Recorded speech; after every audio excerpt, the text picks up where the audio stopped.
Ça aurait pu être une vidéo pour parler du tirage au sort de la Ligue des Champions qui a eu lieu hier soir, mais ce sera pour plus tard.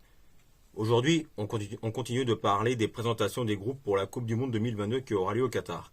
Et cette fois-ci, on va parler du groupe F, qui est composé de la Belgique, de la Croatie, du Maroc et du Canada. Tout d'abord, commençons par la Belgique. La Belgique est actuellement une des grandes équipes du football européen et mondial, et première au classement FIFA. Et pour cette année, la Belgique est un des grands favoris pour remporter la Coupe du Monde 2022 au Qatar, grâce à des joueurs d'expérience comme Kevin De Bruyne, Eden Hazard, Romelu Lukaku, Dries Mertens, Thomas Meunier, Yannick Ferreira Carrasco, Axel Witsel, Yuri Tillmans, etc., etc. pour représenter l'expérience. Mais l'inconvénient, c'est qu'à chaque fois que la Belgique était annoncée comme favori à la victoire finale, que ce soit Euro en Coupe du Monde, la Belgique a trébuché au mauvais moment.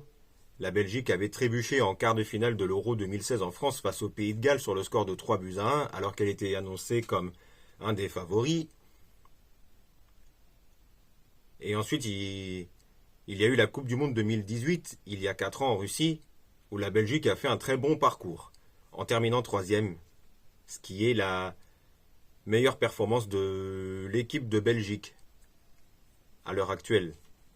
Et ça l'est toujours.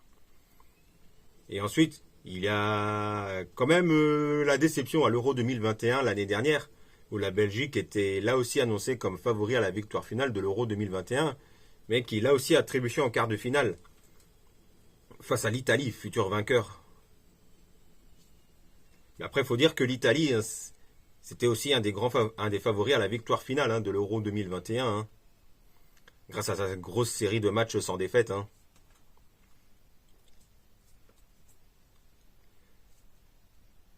Mais la Belgique, autre inconvénient, c'est que certes, ils ont des joueurs d'expérience en défense, comme Alderweireld, Deneyer, Vertonghen, mais le problème, c'est que les vétérans Alderweireld et Vertonghen sont un peu en déclin, sur le déclin, car leur performance lors des matchs importants commence à baisser de niveau, et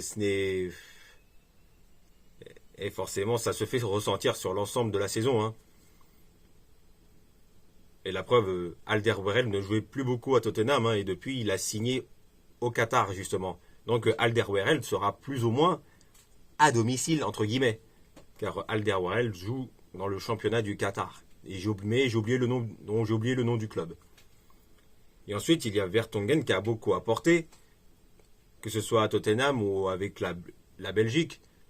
Mais Vertonghen, oui, lui, c'est un peu sur le déclin aussi. Et depuis qu'il a signé au Benfica, c'est plus ou moins un petit peu compliqué, même s'il continue d'apporter son expérience lors des grands rendez-vous. Mais quand même, il faut renouveler un peu la défense, j'ai envie de dire. Il y a de l'avenir avec Deneyer, qui à l'heure actuelle est toujours à l'Olympique Lyonnais où je tourne cette vidéo, mais qui risque de ne pas avoir beaucoup de temps de jeu, vu les talents qu'il y a. Il y a aussi Arthur Théat qui a récemment signé au Stade Rennais, qui a de l'avenir dans cette équipe belge. Et j'ai oublié de parler aussi d'un point fort. Bah oui, l'autre point fort, c'est Thibaut Courtois, qui est dans le top 5 des meilleurs gardiens au monde, et vainqueur de la Ligue des Champions avec le Real Madrid. Et champion d'Espagne avec le Real Madrid, toujours aussi.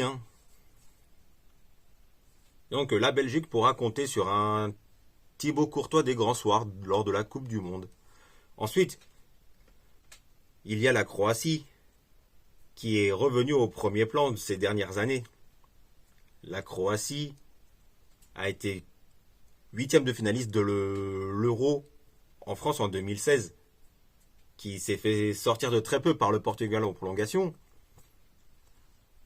Et c'était un match quand même assez bon, si je puis dire. Ensuite, la Croatie a été une des meilleures équipes de la Coupe du Monde il y a 4 ans en Russie, en 2018. Notamment en mettant un 3-0 face à l'Argentine de Messi au premier tour.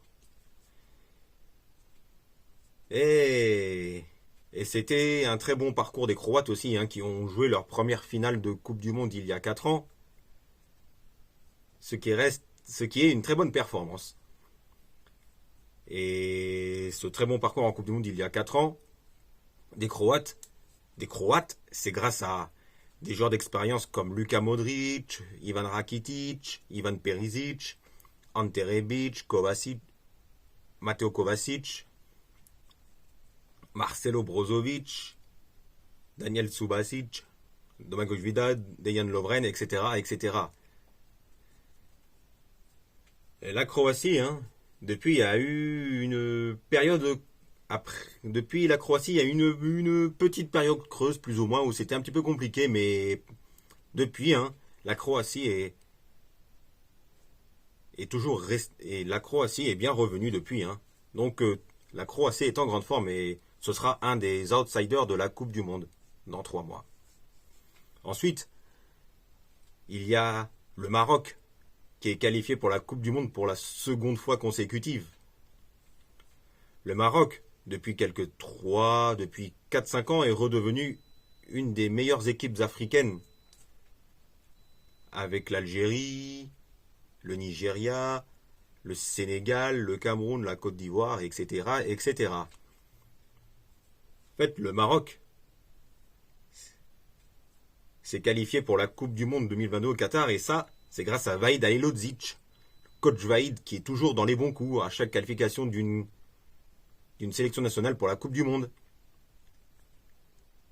Et ça fait plaisir. Ça, les supporters parisiens ont la référence. Car rappelons que Vahid Halilodzic, alias coach Vahid, a été l'entraîneur du LOSC et du Paris Saint-Germain dans les années 2000. Et nous, ça nous rappelle des souvenirs aux supporters lillois et parisiens.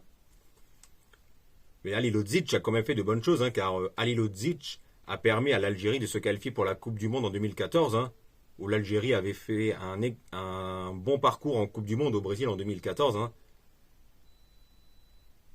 et même tout près de sortir l'Allemagne en huitième de finale. Et Halilodzic a permis au Japon de se qualifier pour la Coupe du Monde il y a 4 ans, en Russie. Donc, Vahid Halilodzic est un sélectionneur expérimenté qui est toujours dans les bons coups. Et qui, je crois, si je ne dis pas de bêtises, est le seul sélectionneur à avoir réussi à qualifier 4 équipes dans 4 Coupes du Monde différentes. Enfin, je sais pas comment expliquer, si je ne dis pas de bêtises, hein, si ma mémoire est bonne. C'était en 2010, 2014, 2018 et désormais 2022. Et pour en revenir à cette équipe du Maroc, l'équipe du Maroc a été, je veux dire, la préparation du Maroc, de l'équipe du Maroc pour la Coupe du Monde a été quand même perturbée, hein, par l'affaire Halilodzic-Ziyech, hein, car cette année 2022, hein, Halilodzic et Ziyech étaient en conflit, ce qui fait que Ziyech a été écarté de l'équipe nationale du Maroc pour la CAN 2022 en début d'année.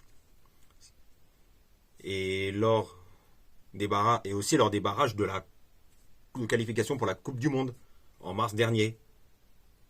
Ce qui fait que l'affaire Halilodzic et Ziyech a perturbé la préparation de l'équipe du Maroc pour la Coupe du Monde. Ce qui fait que sportivement c'était un petit peu compliqué. Mais depuis, pas mal de choses se sont passées, car car récemment, Halilodzic a été limogé de son poste de sélectionneur de l'équipe du Maroc. Et c'est du coup Walid Regragui qui succède à Vahid Halilodzic comme sélectionneur de l'équipe du Maroc. Et pour les anciens qui s'en rappellent, Walid Regragui été un bon joueur, hein, qui a fait une belle carrière, hein, en Ligue 1 avec l'AC Ajaccio, si je m'en rappelle bien, et aussi en Espagne. Donc Walid Regragui comme en sélectionneur de l'équipe du Maroc, c'est pas mal, et ce n'est pas n'importe qui. Et dans cette équipe du Maroc, pour les éléments indispensables, il y a Hakim Ziyech, évidemment, qui, à l'heure actuelle, est toujours à Chelsea, mais à mon avis ne restera pas longtemps à Chelsea. d'ici la fin du mercato. Et on parle de Manchester United pour relancer Ziyech. Et ensuite, il y a aussi des éléments d'expérience comme Sofiane Bouffal qui a retrouvé un bon niveau depuis qu'il est revenu en Ligue 1 à Angers. Il y a aussi Achraf Hakimi du Paris Saint-Germain qui tire très bien les coups francs aussi, hein. Qui tire très bien les coups francs aussi. Achraf Hakimi, hein, qui apporte beaucoup, hein, à son poste de latéral droit, hein. Et c'est aussi un des éléments importants de l'équipe du Maroc.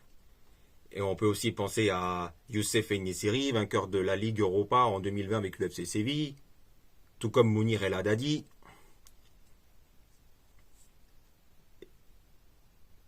Etc., etc. Ensuite, parlons du Canada.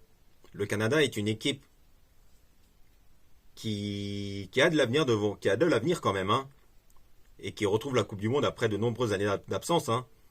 Et dans cette équipe du Canada, il y a deux joueurs, hein, qui sont connus, hein. Il y a Alphonso Davies du Bayern Munich, qui, bien que latéral avec le Bayern de Munich, bien que latéral gauche avec le Bayern de Munich, eh ben, il est ailier gauche avec l'équipe du Canada. Car à la base, si je ne dis pas de bêtises, Alphonso Davies est ailier gauche, si ma mémoire est bonne. Et ensuite, il y a Jonathan David qui a fait 2 bonnes saisons avec le LOSC et qui a contribué au titre de champion de France de Ligue 1 avec le LOSC en 2021, c'est-à-dire l'année dernière.